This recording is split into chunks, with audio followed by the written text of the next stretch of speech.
ഒരു റോമൻ സുന്ദരിയും ധനികയുമായ കന്യകയായിരുന്നു വിശുദ്ധ സിസിലി.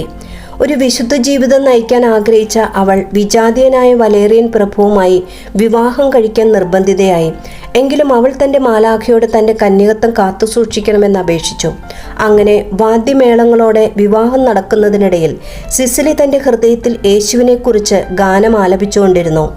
അന്ന് ആദ്യരാത്രിയിൽ തൻ്റെ രഹസ്യങ്ങളെല്ലാം ഭർത്താവിനോട് തുറന്നു പറഞ്ഞു.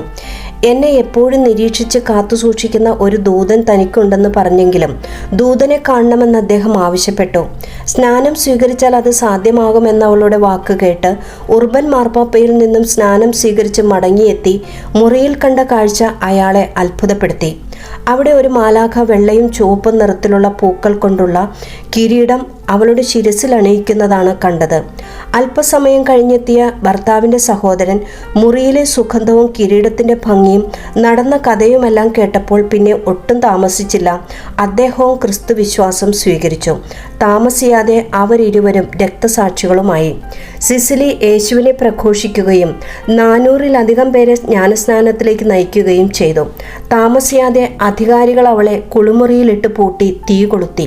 പിറ്റേ ദിവസം മുറി തുറന്നു നോക്കിയപ്പോൾ അവൾ മരിച്ചിട്ടില്ലെന്ന് കണ്ട് പടയാളി വാളുകൊണ്ട് 3 പ്രാവശ്യം അവളുടെ കഴുത്തിൽ വെട്ടി. എന്നിട്ടും തല വേർപെടാത്തതുകൊണ്ട് അവർ ഭയന്നോടി. അങ്ങനെ 3 ദിവസം കൂടി യേശുവിനെ പ്രഘോഷിച്ച് അവൾ മരണപ്പെട്ടു. ഉർബൻ മാർപ്പാപ്പയും ഡീക്കന്മാരും ചേർന്ന് സിസിലിയെ സംസ്കരിച്ചു.